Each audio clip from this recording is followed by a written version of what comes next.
Beneath the bustling streets of Metro Manila lies a silent threat, a massive fracture in the Earth's crust. Scientists call it the West Valley Fault. This fault line is not just a geological feature on a map. It is a source of immense stored energy waiting to be released. For millions of people living and working directly above it, this fault represents a potential catastrophe of unimaginable scale.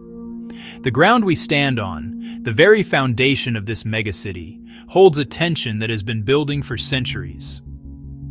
This is a story about what could happen when that tension finally breaks. The big one is the name given to this predicted event. It is a powerful, magnitude 7.2 earthquake.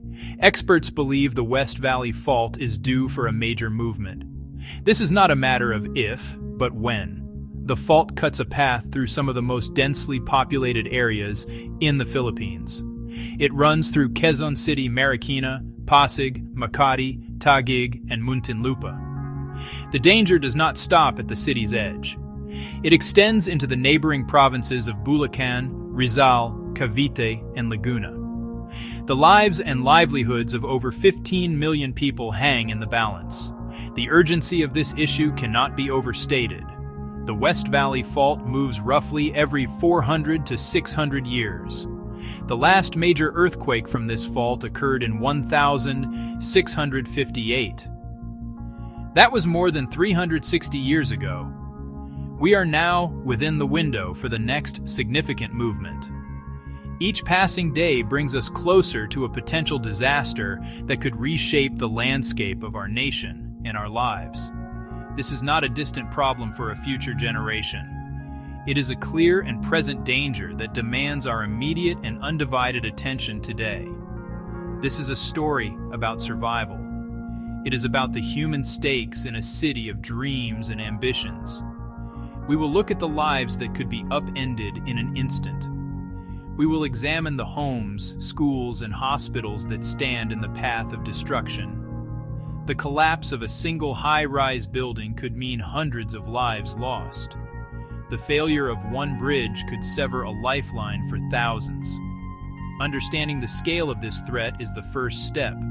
We must confront the reality of what a magnitude 7.2 earthquake would mean for the heart of the Philippines. The prediction of the big one raises many critical questions. How accurate are these scientific forecasts? We hear the warnings from geologists and seismologists. They speak of fault lines. They speak of magnitudes. They speak of probabilities. But what does that mean for you and your family? Can we truly rely on this information to make life-altering decisions? We will delve into the science behind the prediction. We will explore how experts arrive at these conclusions. We will examine what level of certainty we can have about this impending earthquake. It is vital to separate fact from fear. Next, we must face the most difficult question of all. What will actually happen when the ground begins to shake violently? What will a magnitude 7.2 earthquake feel like in a crowded city like Manila? We will project the likely effects, area by area, for those in Quezon City, for those in Marikina, for those in Taguig. We need to understand the specific hazards: collapsing buildings, devastating landslides, widespread fires. We must visualize the impact on our infrastructure, power, water, communication lines. Most importantly, what can we do to prepare? This question is at the core of our discussion. It is the one element that is within our control. Facing a force as powerful as the big one can feel overwhelming. It can make you feel helpless, you know. But preparation is our greatest defense. We will outline the essential steps needed to protect ourselves, protect our loved ones, protect our communities. We will look at what individuals and families must do now. This is about creating a plan for survival. This journey is not about spreading panic. It is about fostering preparedness. Knowledge is power, and in this case, it is the power to save lives. Understanding the risk, visualizing the impact, taking concrete actions, we can change the outcome. We can transform fear into resilience. We will explore the path from being a potential victim to becoming a prepared survivor. The time to ask these questions and find the answers is now, before the ground starts to move. Your preparation plan starts today. To understand the big one, we must first look deep beneath our feet. The Earth's surface is not one solid piece. It is made of massive slabs of rock called tectonic plates. These plates are constantly, slowly moving. A fault is a fracture, or a zone of fractures, between two blocks of rock. Think of it as a deep crack in the Earth's crust.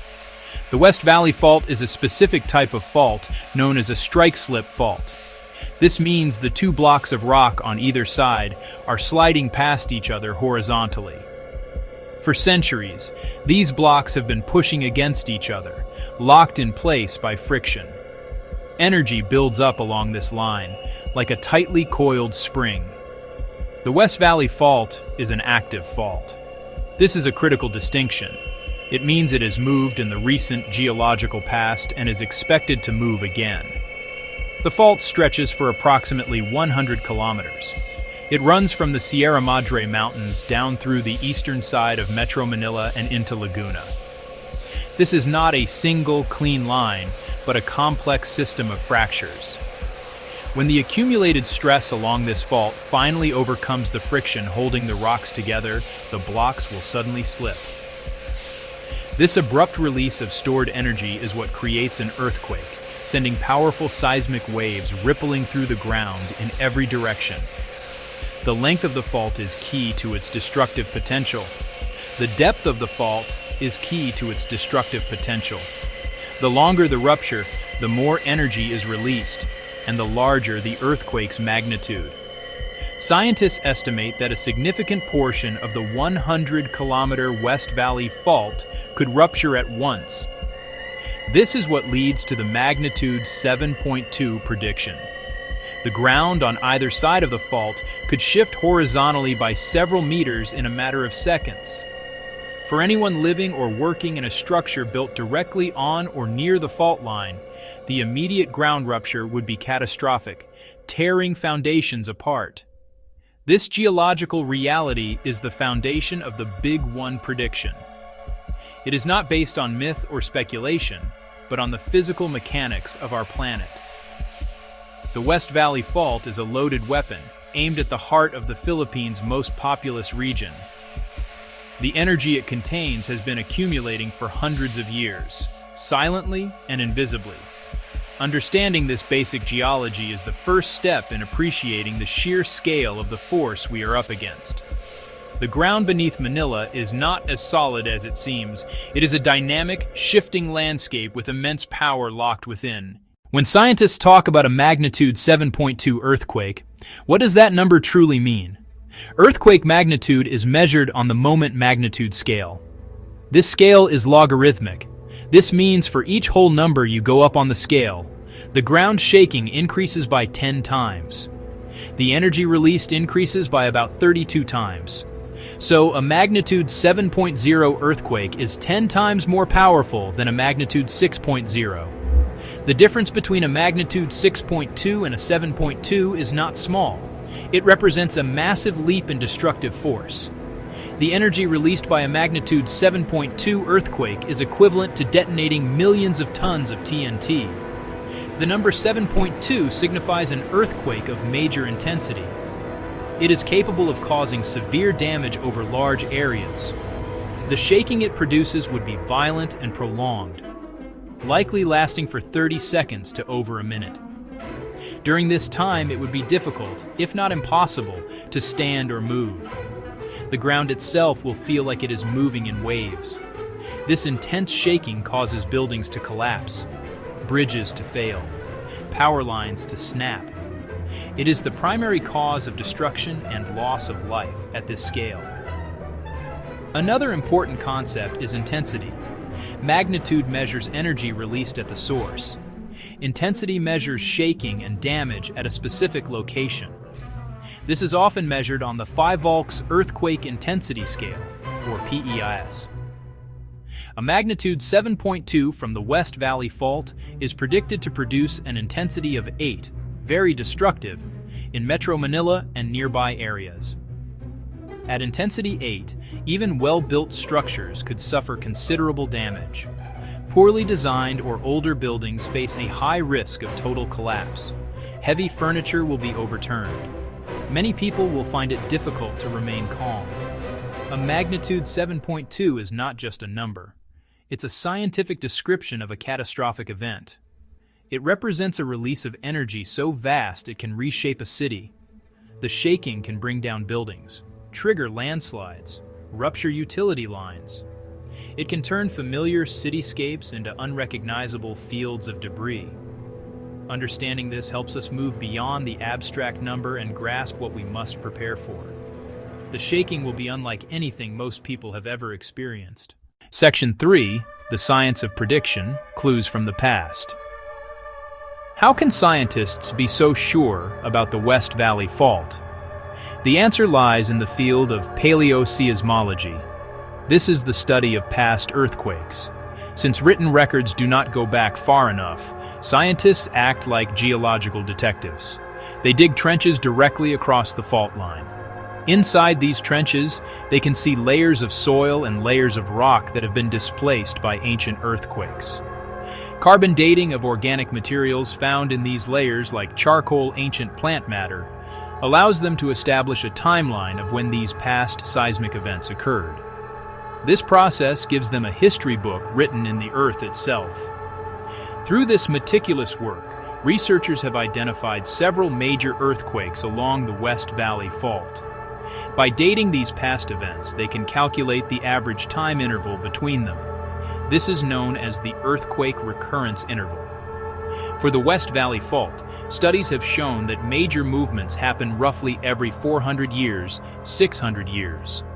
This is not a precise clockwork schedule, but a statistical average based on a long history of geologic activity.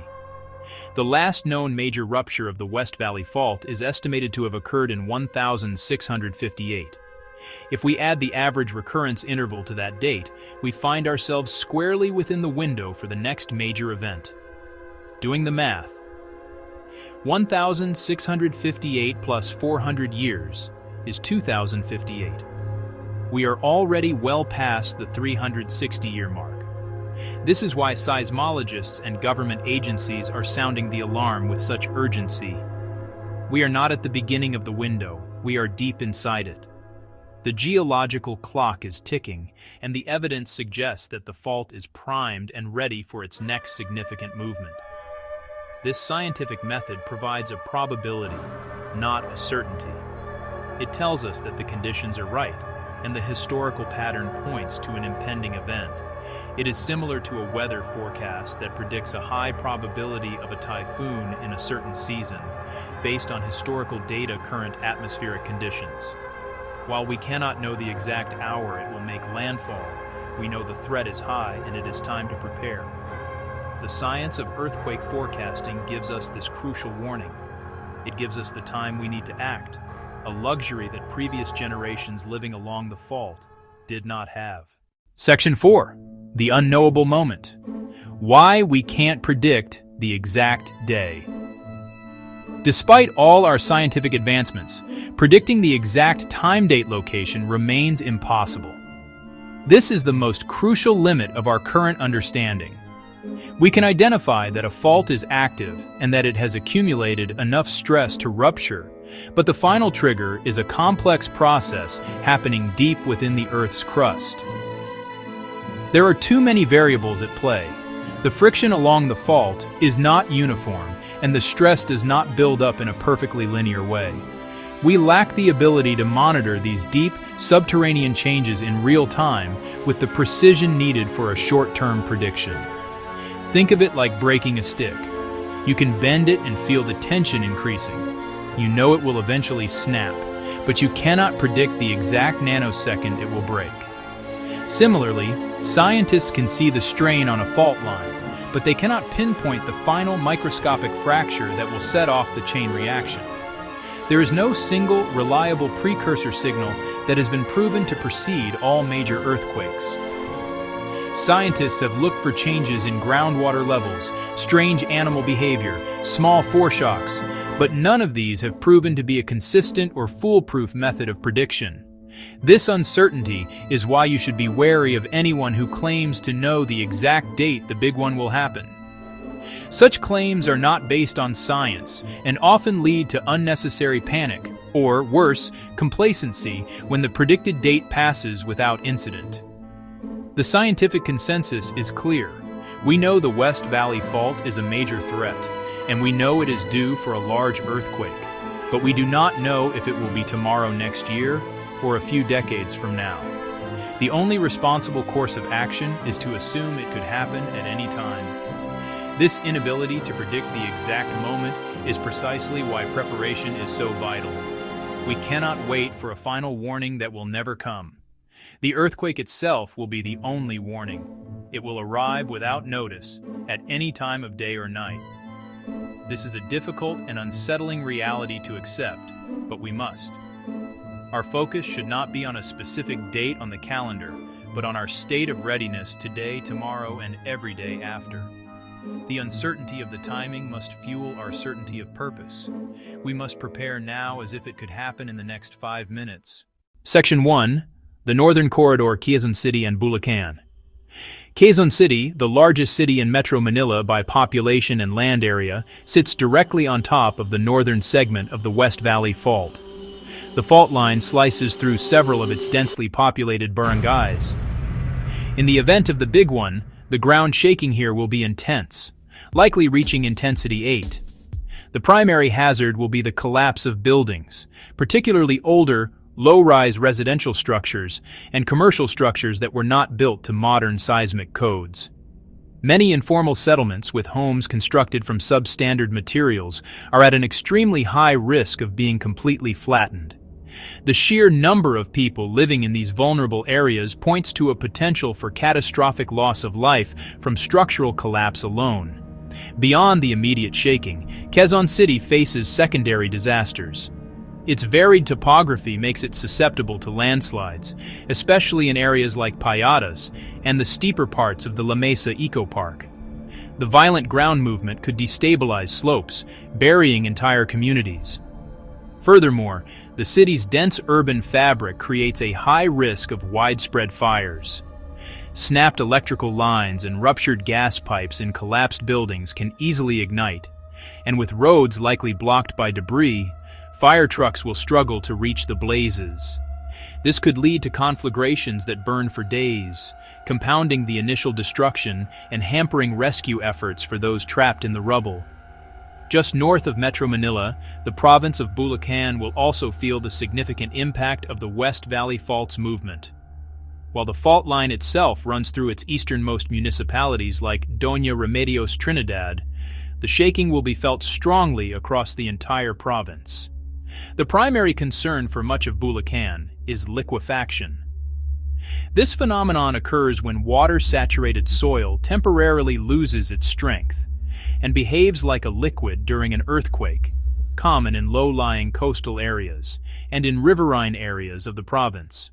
Buildings can tilt or sink into the unstable ground, and underground pipes can float to the surface, crippling water and sanitation systems.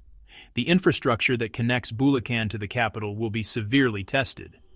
Major arteries like the North Luzon Expressway, NLEX, and its bridges and overpasses could suffer significant damage, potentially cutting off this vital supply route into and out of Metro Manila.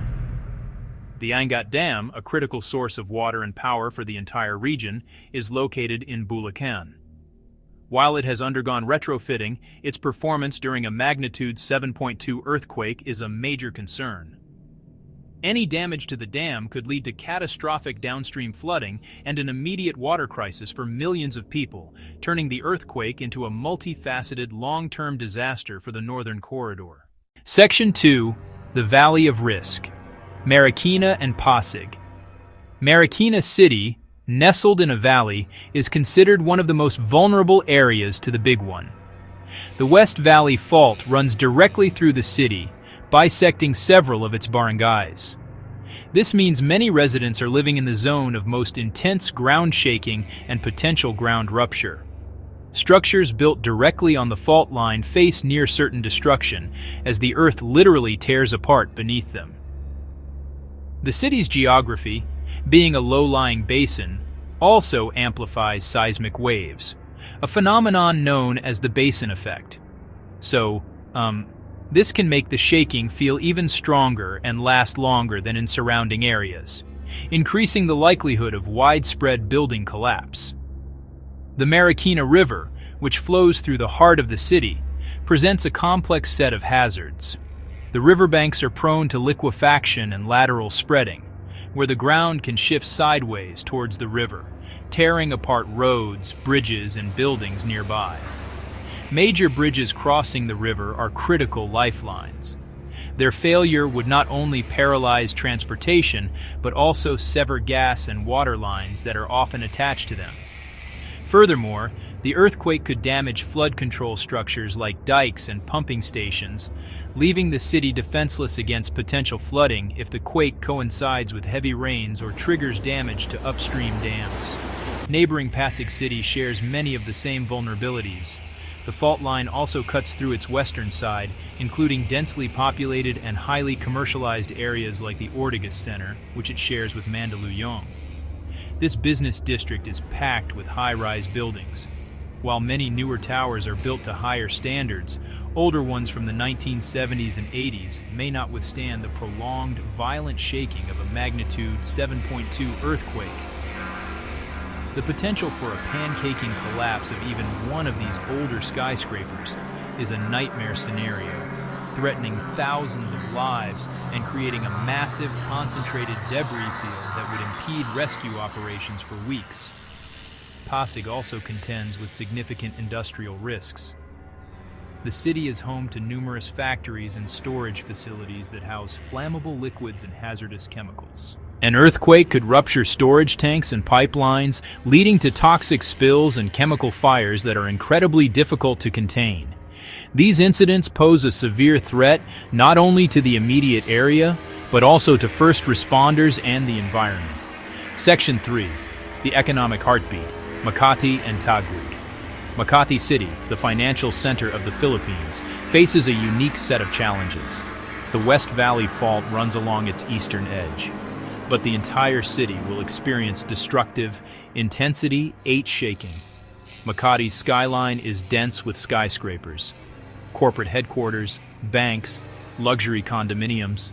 The primary fear, how these tall structures perform. Resonance can make tall buildings sway more violently. That increased sway raises stress on structural components. Failure of a major building in Ayala CBD would mean mass casualties, and it would send a shockwave through a national economy concentrated here. Density creates cascading secondary hazards. Narrow streets between towers can become deadly canyons. Falling glass, falling debris. Many casualties may occur outside from non-structural elements. To the southeast, Taguig City, explosive recent growth. Bonifacio Global City stands out. BGC has modern infrastructure and planning, but it sits perilously close to the West Valley Fault. Many towers were built to modern seismic codes. A magnitude 7.2 quake will be the ultimate test of design and construction quality. The ground here has liquefaction potential. Liquefaction can compromise even well-built foundations. Collapse of one residential tower would be a mass casualty event. Beyond BGC, Taguig's contrasts, informal settlements along periphery and waterways. These communities are built on unstable land or scrap materials. They have virtually no resilience to intense shaking. The road network, already congested, would be gridlocked. Debris, abandoned cars, panicked crowds, key access points, C5 Road, Slex. Impassable roads would isolate Taguig, blocking aid and evacuation. The contrast between BGC's planned modernity and vulnerable communities will be laid bare. Section 4. The Southern Connection, Muntinlupa and Laguna. Muntinlupa City is the southernmost city of Metro Manila, where the West Valley Fault is particularly visible and well-defined. The fault cuts directly through large residential subdivisions, putting thousands of homes in the immediate vicinity of ground rupture. For houses built within the 5-meter buffer zone on either side of the fault trace, survival is unlikely as their foundations will be torn apart. The city is home to critical national facilities, including the new Bilibid prison, which houses thousands of inmates. A major earthquake could damage the prison walls, leading to a massive security crisis on top of the natural disaster. The city's infrastructure is also highly vulnerable. The South Luzon Expressway and the Skyway, those elevated sections and overpasses face the risk of collapse. This would effectively sever the land connection between Metro Manila and the provinces to the south, a region known as the Calabarzon Industrial Heartland. That isolation would cripple the national economy and severely hamper the flow of relief goods and emergency personnel. The city's proximity to Laguna de Bay also introduces the risk of liquefaction along the shoreline, and the potential for a seiche, a standing wave in the lake that could cause localized flooding along the coast. South of Muntinlupa, the province of Laguna will experience the southern extent of the West Valley Fault's rupture. The fault runs through San Pedro, Biñan, and Calamba. These areas have seen rapid urbanization and are home to numerous industrial parks and manufacturing facilities. The collapse of factories could lead to job losses and trigger industrial accidents and hazardous material spills. The shaking will also threaten the region's historical and cultural heritage, including many old Spanish-era churches. The most significant threat to Laguna, however, may come from its namesake, Laguna de Bay. The entire region surrounding the lake is susceptible to widespread liquefaction and ground subsidence. An earthquake could trigger underwater landslides within the lake, potentially generating a localized tsunami or seiche. That could inundate the densely populated and low-lying coastal communities that line its shores. Intense shaking, liquefaction, and the threat of a lake tsunami. The combination of intense shaking, liquefaction, and a lake tsunami places residents of Laguna in a uniquely perilous situation, facing hazards for both the land and the water simultaneously. Section 5. The Western Flank Rizal and Cavite. The province of Rizal, located on the eastern flank of Metro Manila, will be one of the hardest-hit areas. The West Valley Fault runs along its western border. Much of the province is hilly and mountainous.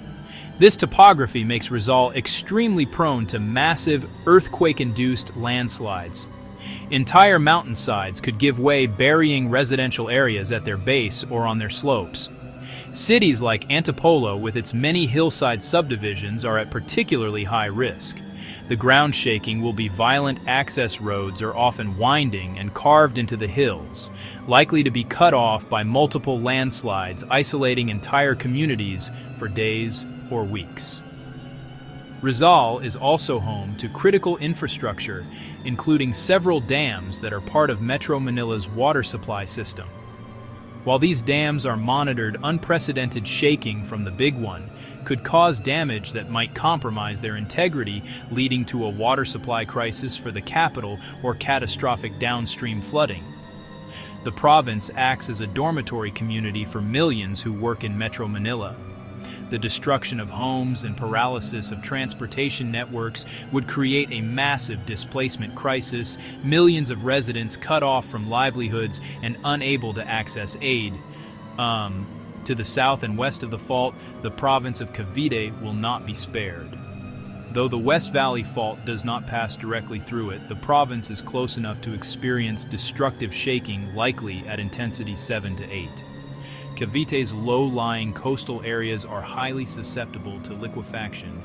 Bacoor Imus Kawit. Buildings and critical infrastructure in these areas could sink or tilt. Roads could become impassable.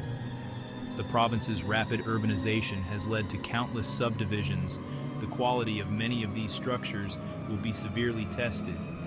The biggest secondary threat for Cavite is its potential isolation. As a major gateway to Metro Manila from the south, its road network is paramount. The potential collapse of key bridges, such as those along the Manila-Cavite Expressway, could cut the province off from the capital. This would trap millions of residents and halt the movement of goods from the province's numerous economic zones.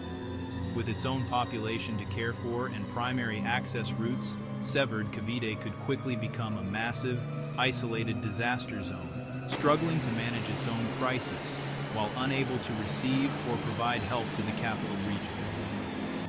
Table of contents. Part 4, Act 3. Preparation and response, about 3 sections. The Household Survival Plan. Your first line of defense. Your preparation for the big one starts at home. It begins with you and your family. The most fundamental step is to create a household survival plan. This is not a complicated document. It is a simple agreement on what to do before, during, and after the earthquake. Sit down with everyone in your household. Discuss the safest spots in each room, such as under a sturdy table or desk or against an interior wall, away from windows and heavy furniture. Practice the drop cover. Hold on technique until it becomes second nature. This simple drill is the single most effective action you can take to protect yourself when the shaking starts. It can save your life. Next, you must assemble a go bag and a more extensive home survival kit. The go bag is a portable emergency kit for each family member, ready to be grabbed in case of a sudden evacuation. It should contain drinking water, non-perishable food for 3 days, a flashlight with extra batteries, a whistle to signal for help, a first aid kit, and copies of important documents.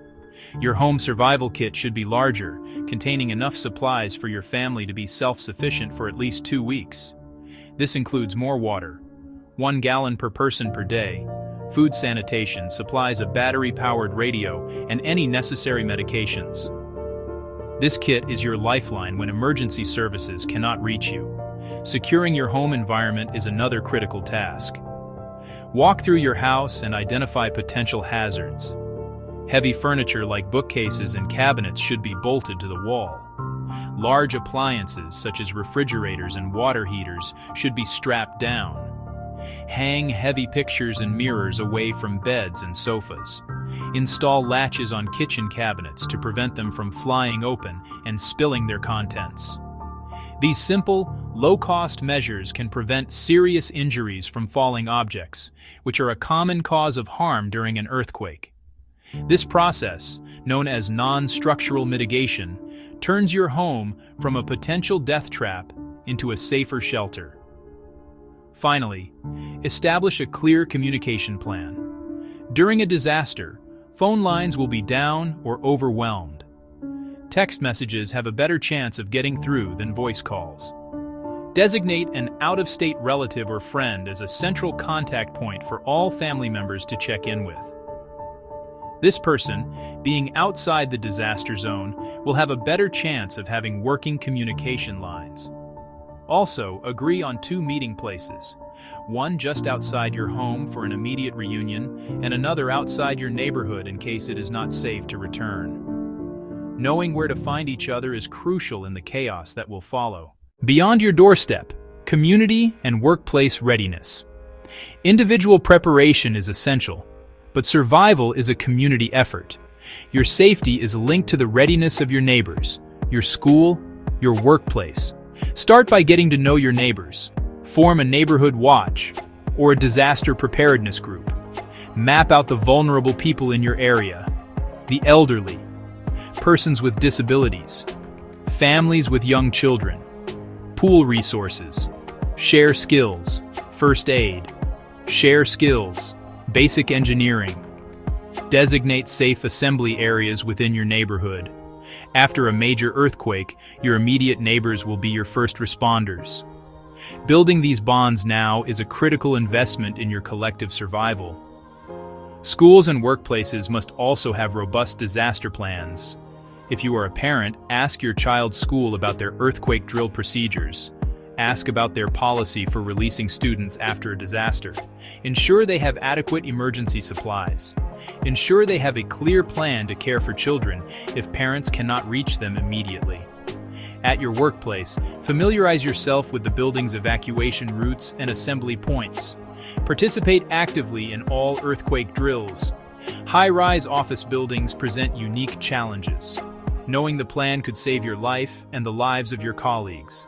Management must ensure the structural integrity of the building. Management must train employees for an emergency. Local governments play a vital role in larger-scale preparation. Engage with your local barangay officials. Find out about the community's evacuation plan. Find the location of designated evacuation centers. Find out what systems they have for disaster response. Many local government units conduct regular, citywide earthquake drills. Participating in these drills is crucial. It allows you to practice your own plan in a more realistic setting. It helps officials identify weaknesses in the city's overall response strategy. Your active participation provides valuable feedback and fosters a culture of preparedness. Businesses must also think about continuity. A disaster plan is not just about employee safety, it's also about business recovery and continuing operations. Secure data. Have backup power sources. Create a plan to resume critical functions as soon as possible. A resilient business community is essential for the long-term recovery of the entire city. When businesses get back on their feet, they provide jobs and essential services. Preparing for the big one is not just a civic duty, but also a sound business strategy. The first 72 hours, what to do when the shaking stops. The moments immediately following the earthquake are critical. Once the shaking has stopped, your first action should be to check yourself for injuries.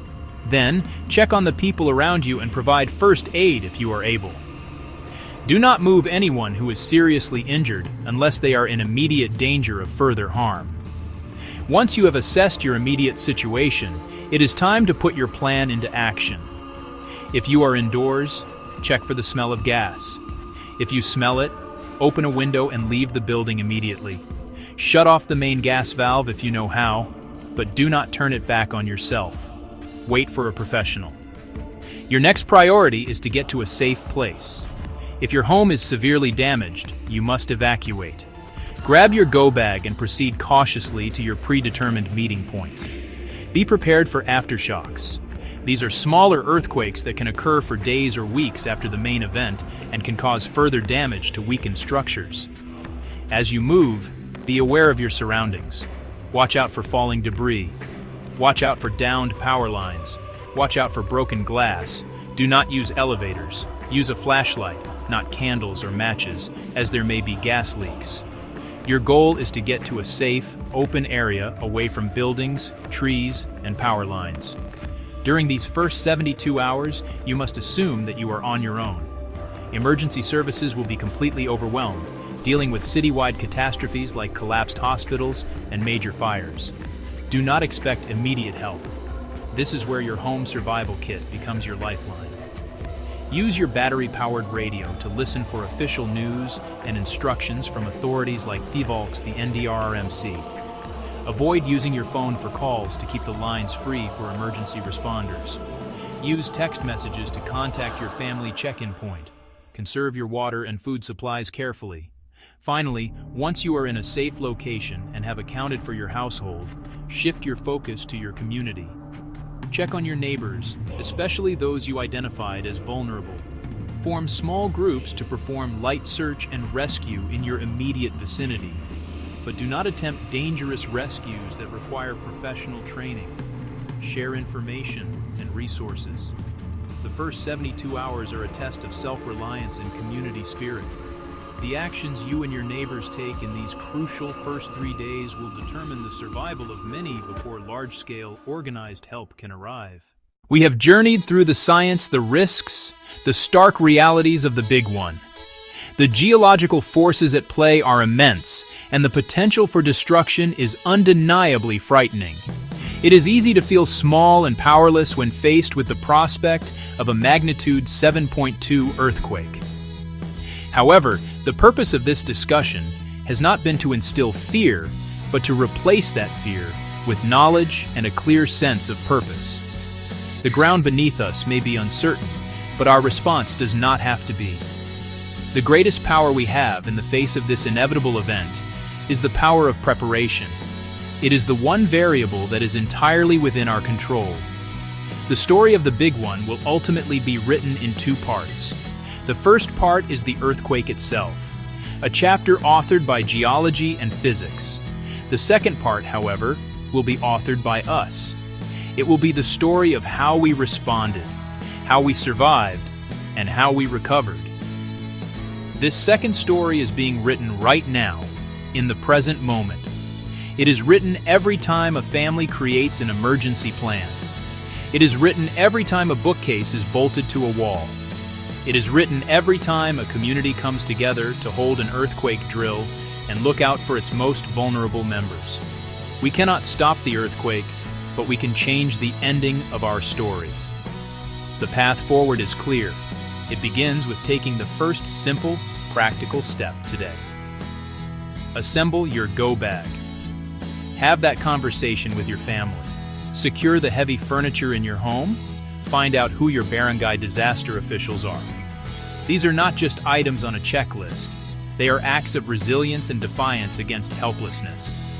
For trusted information and guidance, always refer to official Philippine sources like the Philippine Institute of Volcanology and Seismology, PHIVOLCS, and the National Disaster Risk Reduction and Management Council, the NDRRMC.